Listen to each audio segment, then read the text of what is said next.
Under two pale moons, Jonas Mercer slept in his small workshop at the edge of the desert town. The air was cool and still. Machines hummed quietly in the corner. Outside, the night was silent, until a soft, high-pitched cry broke the calm. Jonas sat up. He rubbed his eyes and listened. The sound came again like a child calling for help. He hurried to the door and opened it. There, on the threshold, lay a tiny bundle wrapped in glowing fabric. The light pulsed gently, and the bundle let out another small cry. Jonas felt his heart tighten. He had never seen anything like this before. The fabric was soft and warm. Strange patterns moved along its surface like ripples in water. Jonas knelt and reached out. The moment his fingers touched the wrapping, the crying stopped. The bundle shivered, then relaxed.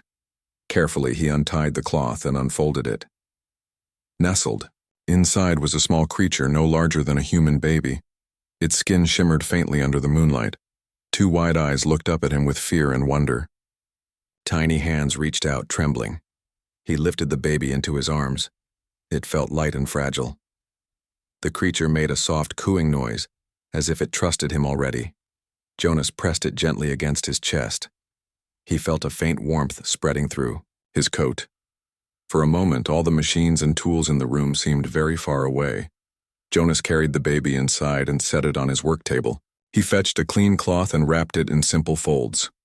Then he poured water into a shallow dish. The baby's lips brushed the edge, and it drank carefully. Its eyes closed in relief. Jonas smiled softly. He felt a strange joy at this small act of care. Next, he rummaged through his pantry for food. Every shelf was stocked with parts and tools, not meals, but he found some dried fruit and softened it with water. He offered a tiny piece to the baby. It sniffed at the taste, then nibbled, eagerly. The soft sweetness made its eyes light up. Jonas felt a warm glow in his chest. He had never thought of himself as a hero, but tonight he was a protector. As the baby ate, Jonas noticed a faint glow from its body. The patterns on its skin shifted like living art. He reached out to touch one. A gentle pulse ran up his finger. For a moment, images flickered in his mind. A falling star, a worried mother, strange silver fields. Then the vision faded. Jonas sat back, amazed. The baby could share thoughts somehow. He spoke softly to calm himself.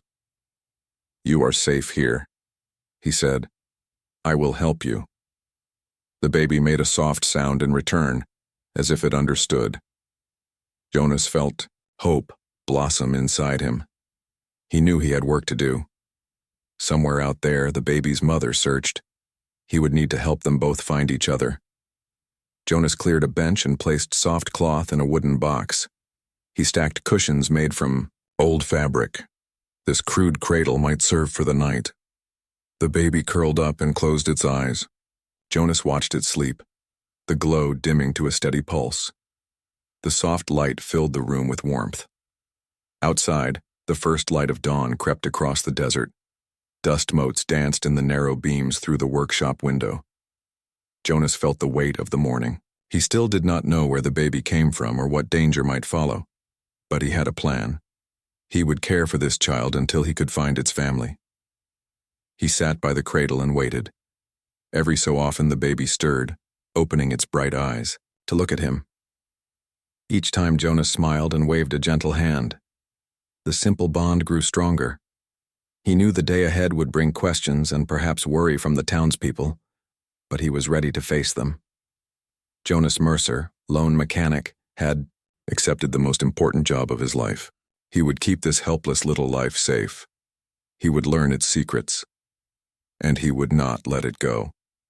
The desert wind rose outside, carrying a promise of change and challenge. But inside the workshop, a new family had formed.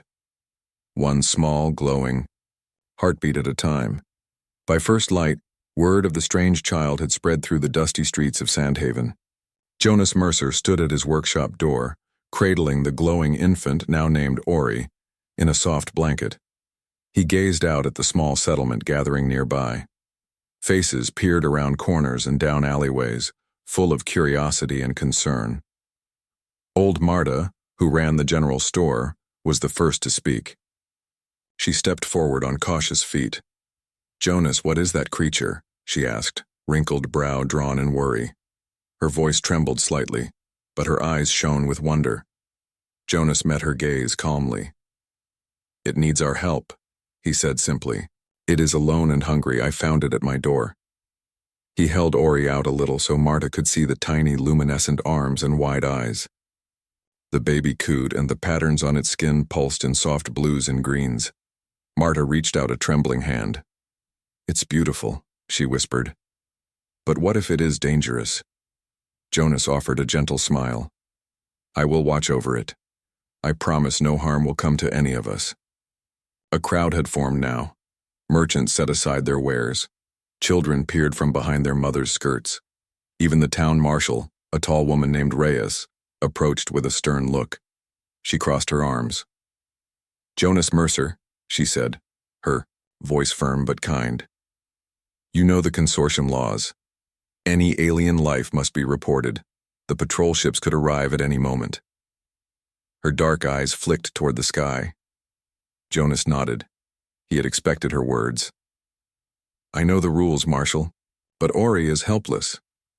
I cannot turn away." He tucked the baby closer. The glow brightened for a heartbeat, then softened again. Reyes studied Ori, then looked back at Jonas. "Very well," she said after a moment. "But I will stay nearby. If this creature is a threat, I will need to step in." Jonas bowed his head. "Understood. Thank you for trusting me." Reyes settled on a crate by the workshop while townsfolk whispered among themselves. Some voices were kind and hopeful, others were fearful. A trader muttered, "Alien life brings trouble." A farmer shook his head. "We have enough problems, without alien children." Inside the workshop, Jonas set Ori on a low table covered in soft cloth. He opened a small panel in the wall and gestured for Reyes to come closer. "I rigged a shield here," he explained. "If things go wrong, we can secure the door. The shield will block any weapon." Reyes examined the panel and nodded, satisfied.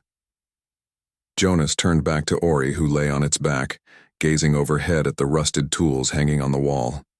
The baby's legs kicked gently. Its glow pulsed like a gentle heartbeat. Jonas reached for a damp sponge and wiped a trace of stardust from Ori's cheek. The baby cooed softly and stretched its tiny arms. "Rest easy," Jonas whispered. "I will keep you safe." He patted the table beside Ori and pulled up a stool. He planned to stay all day. Outside, the sun climbed higher and warmed the workshop roof. Heat rippled through the metal walls. Soon Annika Tulsi arrived. She was Jonas's neighbor and the best tinkerer in Sandhaven. She carried a small satchel of tools and a curious look. "Heard the news," she said, stepping inside. "Mind if I help?" Jonas grinned. "Please." He led her to Ori's cradle. Annika knelt and examined the glowing child. She took out tiny probes and scanned Ori's arm. "Energy readings are low but stable," she reported. "I've never seen bioluminescence like this. It's alive circuitry." She tapped her tablet and drew graphs of Ori's pulsing light. Jonas watched with pride. Annika's skill always amazed him. "What about food?" Annika asked. "Water and fruit helped, but it will need proper nutrition soon." She opened her satchel and produced a small packet of nutrient paste. Jonas fetched a spoon and fed it to Ori. The baby's mouth moved and its eyes lit up like sunrise. Annika beamed. "Good," she said. "For now we can mix this with local protein powder." She scribbled a recipe on a scrap of metal. "If we can keep Ori fed and calm, we have time to learn more." Outside, the crowd thinned as the day wore on. Some returned to work. Others lingered at a distance, debating what they had seen. A group of children dared each other to peek through the workshop window, pressed noses against the glass. When they saw Ori's gentle glow, they giggled and ran off, shouting about the magic baby. Jonas watched all this from his stool. He felt a swell of hope and worry together. Hope that Ori would be safe here. Worry that the consortium patrol might come. He tapped a button under his bench and brought up a map of nearby systems on a hollow screen. Lights blinked where ships patrolled. He traced a route to a hidden station in the dunes where travelers could hide. If the patrol arrives, he whispered to Annika, we can move Ori there. It's old, but it's safe. Annika nodded gravely. Yes, but let's buy time. I'll build a tracker that hides Ori's signature. She smiled and returned to her tools. Reyes peered over Jonas's shoulder. That station is illegal, she warned softly. Jonas met her eyes.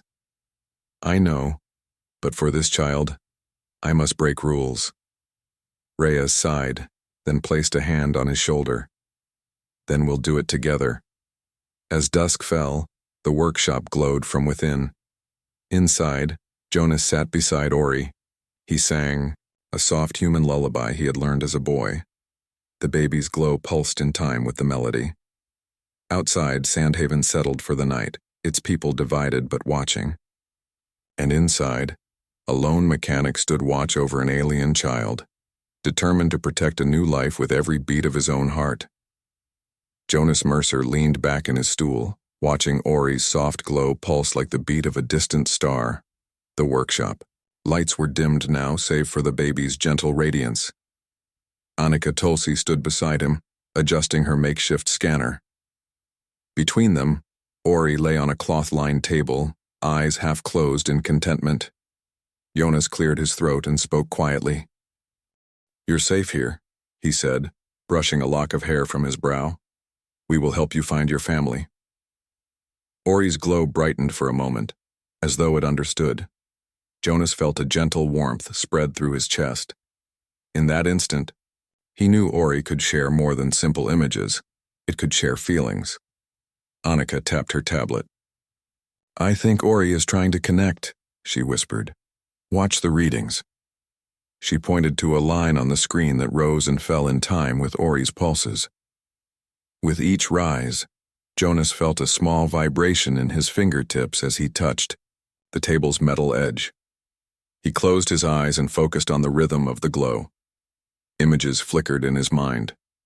Rolling silver hills under two suns, a gentle female voice humming a lullaby, a pod crashing through clouds. Jonas gasped and opened his eyes. Annika watched him, concern on her face.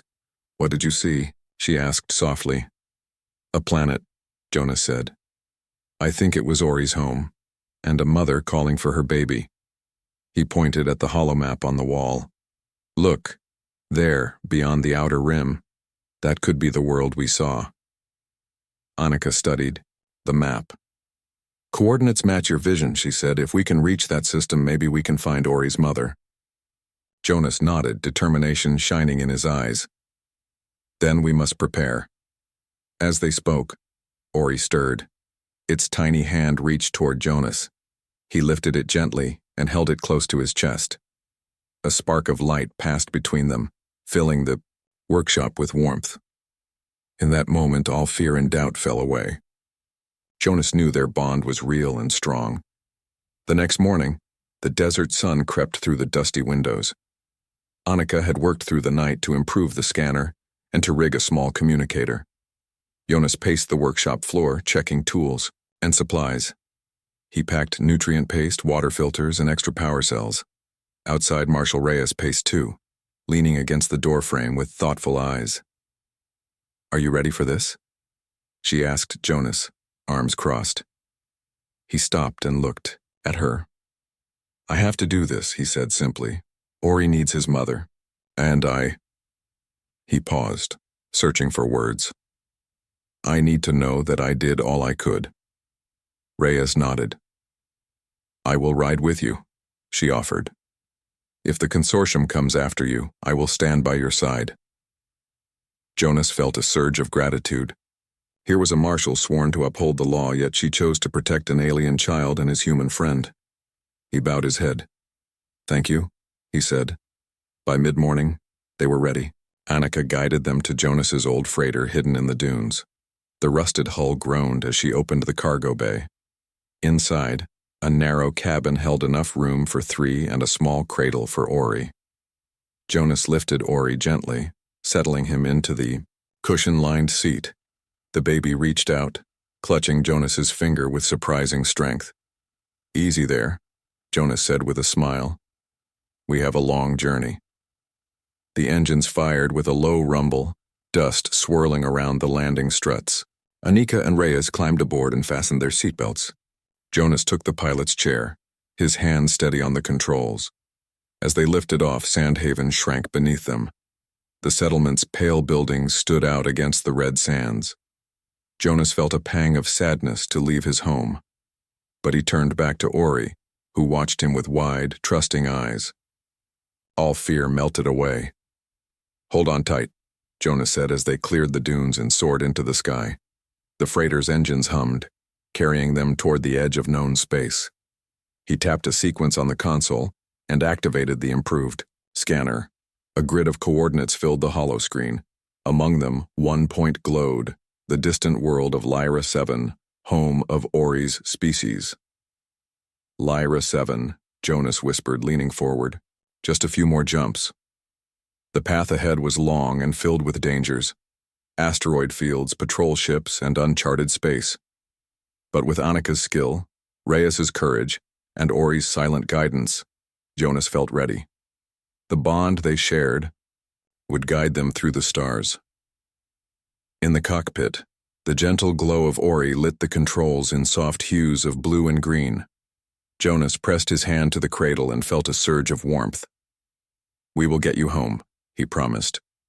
Ori cooed softly, as if answering, and the freighter jumped to light speed, carrying a mechanic, a marshal, a tinkerer, and a tiny alien soul on a journey that would change them all. The freighter hummed through quiet space as Jonas Mercer guided them toward the coordinates for Lyra 7. Ori lay resting in his small cradle, its glow steady and calm. Annika Tulsi sat at the sensor console watching the readings. Marshal Reyes stood at the entrance to the cockpit, scanning the dim corridor outside. All seemed well, until the radar blotched with a new blip. Annika's fingers tapped the screen. 3 ships, she whispered. Fast military class. They just popped out of a jump gate.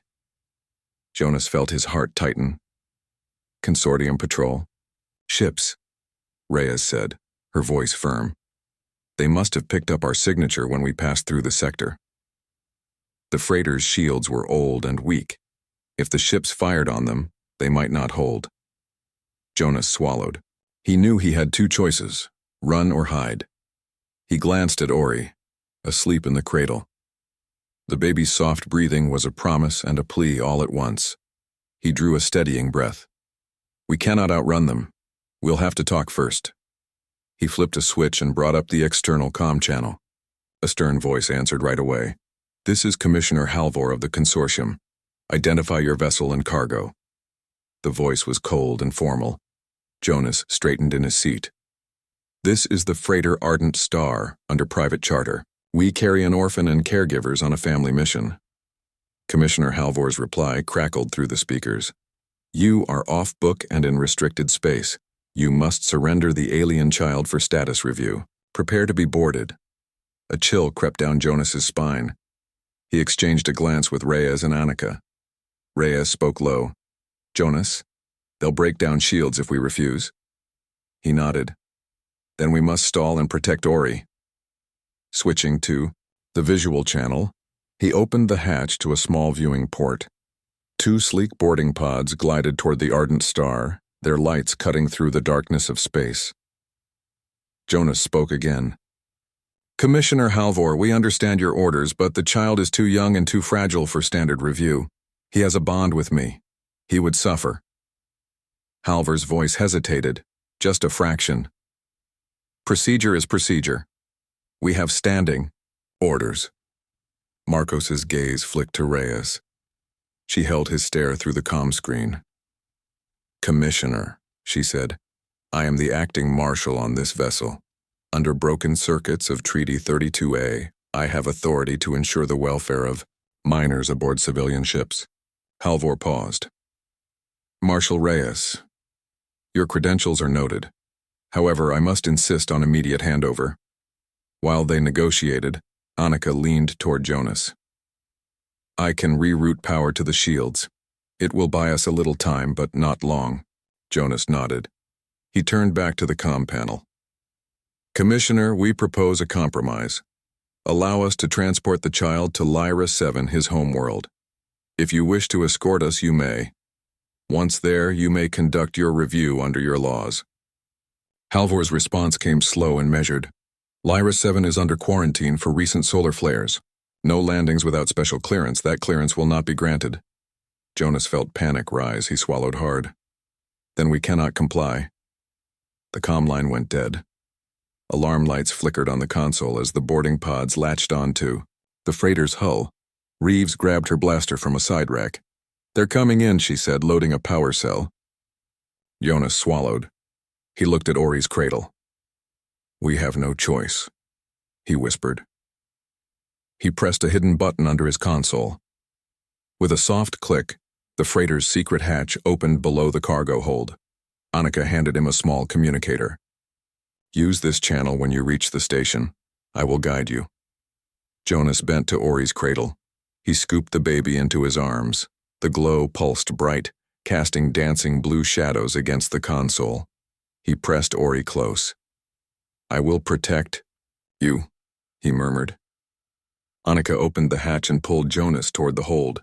Rhea stayed behind. Jonas, good luck, Rhea said, stepping back toward the cockpit. Her eyes were fierce but sad. Keep him safe. Jonas touched her arm. Thank you. He jumped through the hatch into the cargo hold.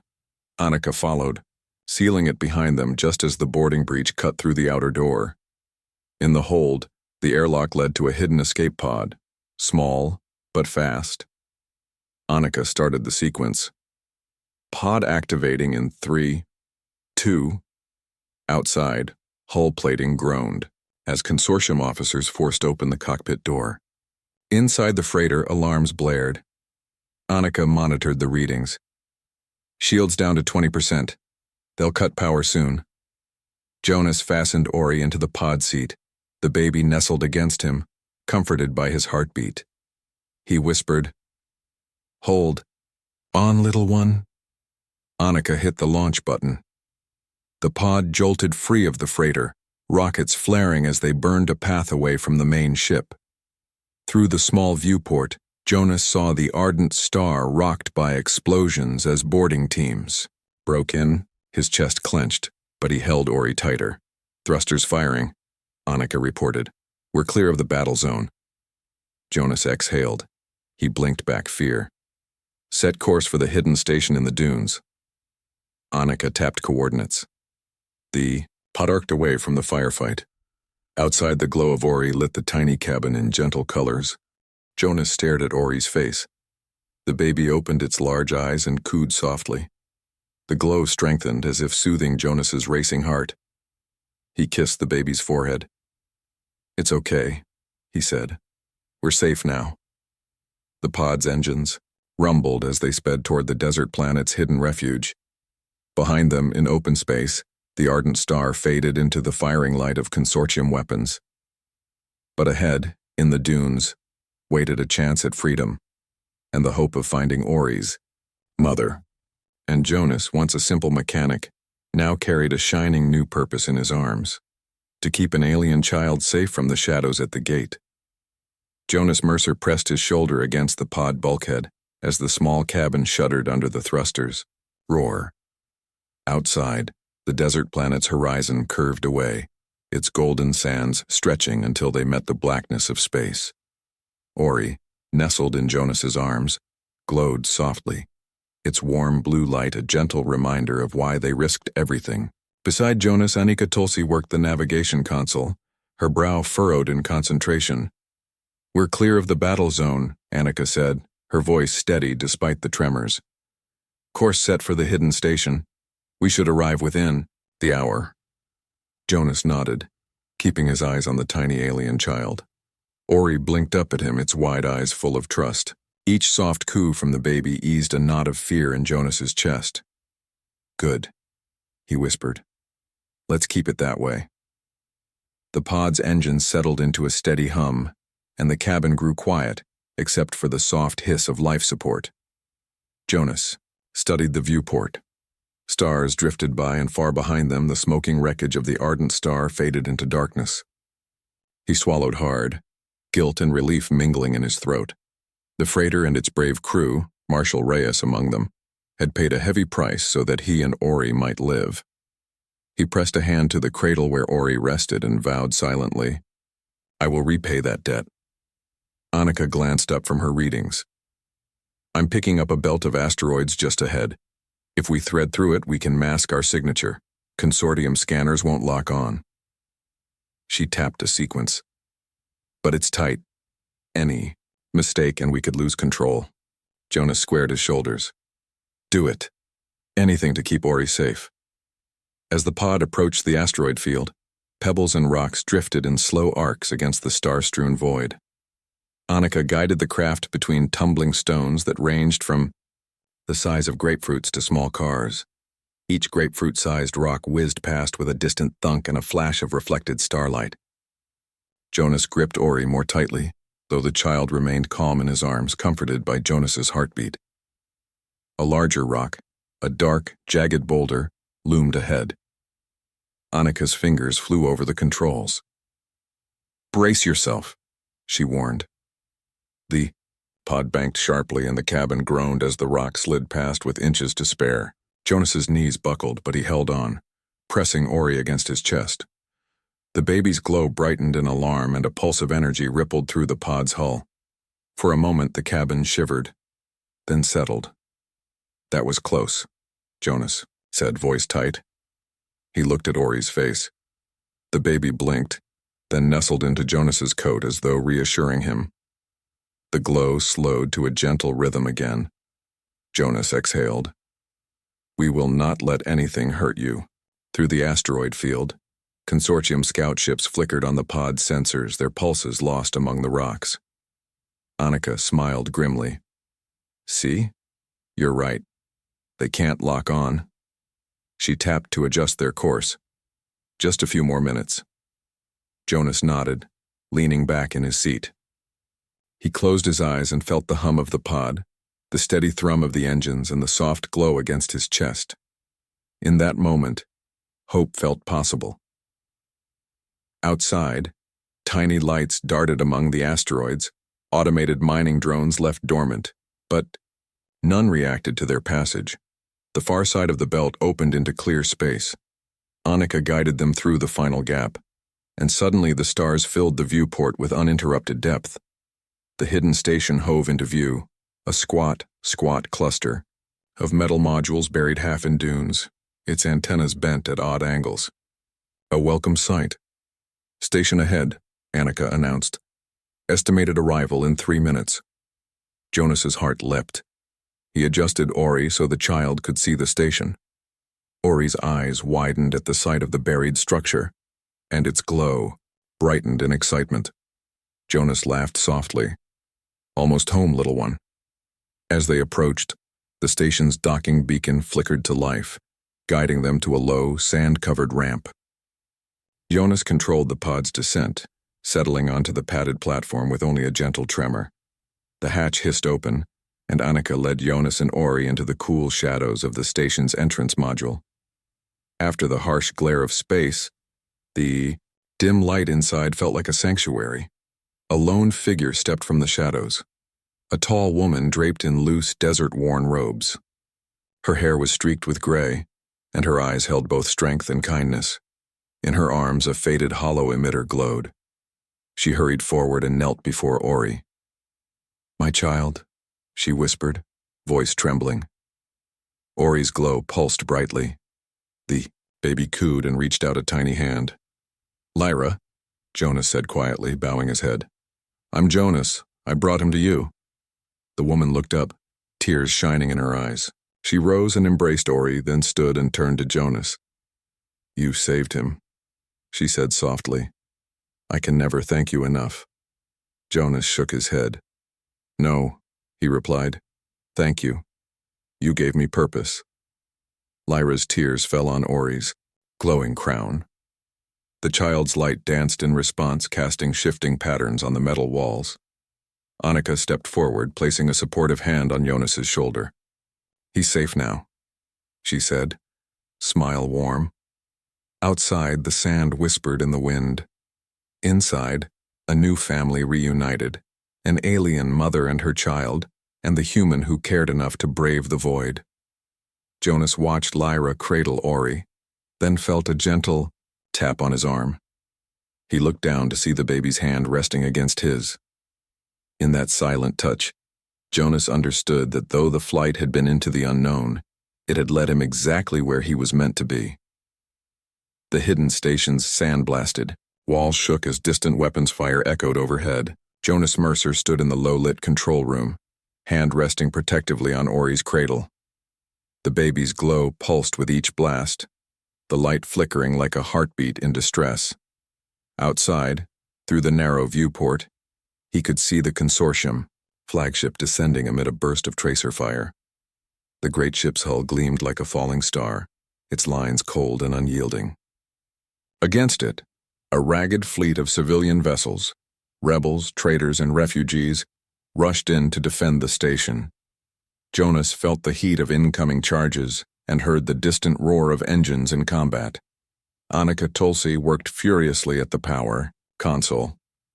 Sparks flew as she rerouted energy to the station's old defense turrets. "Jonas," she called over the din. "We only have seconds before shields fail." She pressed a sequence and the turrets moaned to life, firing arcs of charged plasma into the void. The flagship returned fire, and one shot tore through the station's outer hull with a thunderous boom. Metal groaned, and sand poured in from a breach above. Reyes, the marshal, strode into the room, her blaster raised. "Evacuate non-combatants," she ordered. She checked her own energy pack and then offered Jonas a determined glance. Jonas scooped up Ori and hurried toward the hatch. "We can't stay here," he said, voice steady despite pounding heart.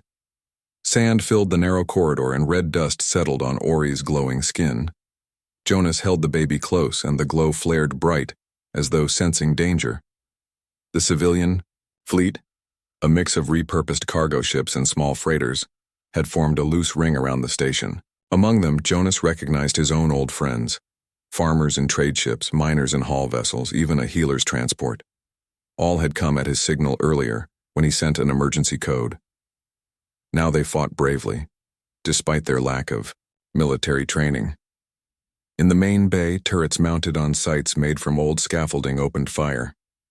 The civilian ship exploded in a ball of orange flame, its hull cracking open like a broken egg. Jonas winced as debris struck the bay walls, sending showers of sparks. He stumbled over a fallen crate, Annika's hand gripping his arm. "This way," she urged, pulling him toward a side tunnel. "We can reach the lower docks and take off again." Reyes covered them, blasting at approaching drones. The marshal's blaster kicked with electric blue light, pushing back the enemy's advance. Together, the four of them, Jonas, Ori, Annika, and Reyes, moved through the station's twisted corridors. A sudden blast behind them sent a gust of sand racing through the tunnel, and a section of wall collapsed.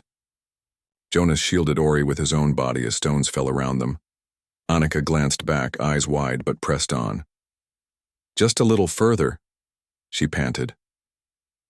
At last, they saw the open hangar door, where the last escape craft sat ready, a battered shuttle with a single missing thruster but enough to get them away. Annika ran to the controls, tapped a panel, and the ramp slid open with a groan. Beyond it, the desert sky glowed with tracer fire.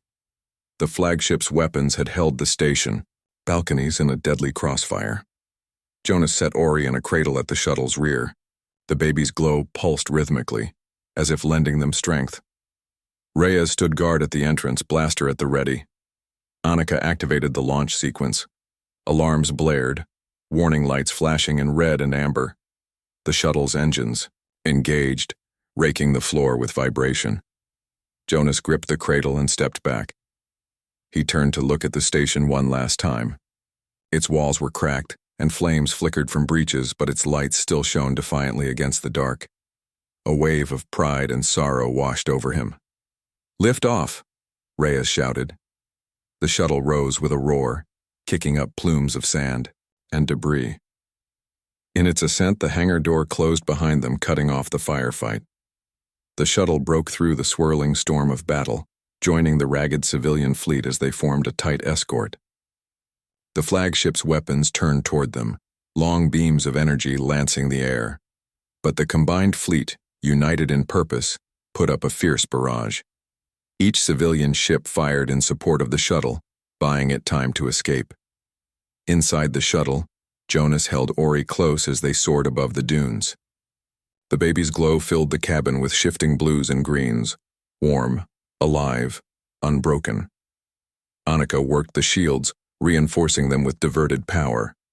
Reyes monitored the scanners, ready to warn of any new threats. Outside, the open sky spread. Before them, the battlefield shrinking into a plate of tiny lights. Jonas looked down at Ori sleeping peacefully, as if he understood the danger and trusted Jonas to keep them safe. In that silent moment, Jonas felt a deep certainty. Whatever came next, they would face it together, and the crucible of fire and stars that they had survived would bind them forever. The battered shuttle emerged from the firefight's haze and entered the calm expanse of neutral space. Jonas Mercer guided it toward the planet Eruvia, a world known as a sanctuary for refugees from across the galaxy. Below them, swirling clouds of violet and gold drifted over rolling plains. Ori lay, nestled in his arms, its glow steady and bright as if sensing the peace of the world below. Annika Tulsi monitored the descent controls, and Marshal Reyes stood watch at the hatch, ever vigilant. As the shuttle touched down on Eruvia's soft, grassy landing field, a hush fell over the small crew. Jonas carefully lifted Ori and floated down the ramp with light, careful steps. The air was warm and scented with wildflowers, far different from the dusty winds of the desert station. In the distance, other refugees and settlers watched their arrival with quiet hope. Lyra, Ori's mother, stood among them, her robes fluttering in the gentle breeze.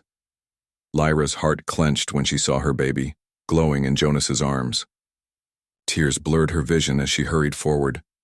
Jonas knelt and held Ori out to her. The baby cooed and stretched its tiny hands toward Lyra. She swept her child into her arms and pressed her cheek to Ori's soft head.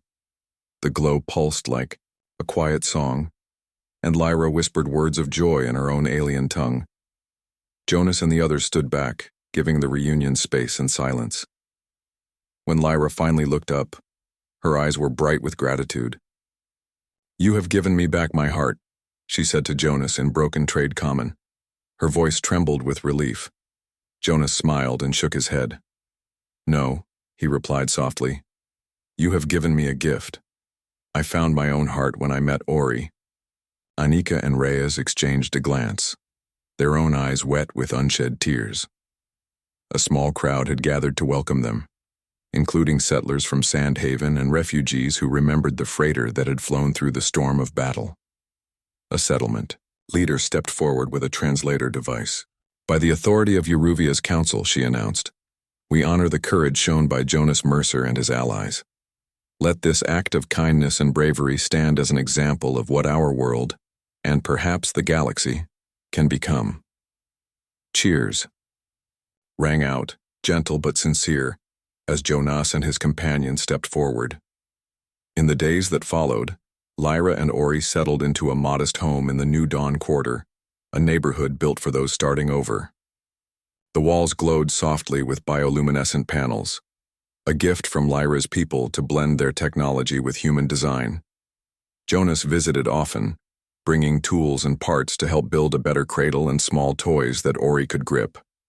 Annika set up a workshop nearby, offering free repairs to anyone in need, and Reyes became the quarter's advisor for safety and peacekeeping. News of the rescue mission spread across Eruvia and beyond. Consular delegates contacted the settlement, seeking to revise the interstellar laws that had once threatened Ori's safety. Under pressure from neutral worlds and the example set by Eruvia, the consortium agreed to negotiate protections for refugee children, both human and alien. Jonas and Lyra were invited to speak at the assembly, standing side by side before a sea of delegates. Ori cooed from Lyra's arms as she spoke of family and mercy, and Jonas spoke of honor and courage. When the new treaty was signed, it included clear rights for displaced beings, safe passage for refugees, and strict limits on military interference with children. Jonas stood in the crowd, proud and humbled. He looked at Ori, now crawling on a patch of soft grass under Lyra's watchful eye. The baby's glow pulsed with laughter as it reached for a small spinning toy Jonas had made. In that moment, Jonas knew his life had changed forever. Evening fell on Uruvia, painting the sky in shades of amber and violet. Jonas walked through the fields with Lyra and Ori between them. The settlement lights glowed in the distance, a constellation of hope on the dark land. Lyra linked her arm through Jonas's and smiled softly. "Thank you," she said again, "for giving us our future." Jonas squeezed her hand and looked down at the child who had brought them all together. "No," he said quietly. "Thank you." The desert mechanic had become more than a craftsman of metal. He was a builder of new beginnings. And under Uruvia's twin moons, their new family walked forward into a dawn they had shaped together.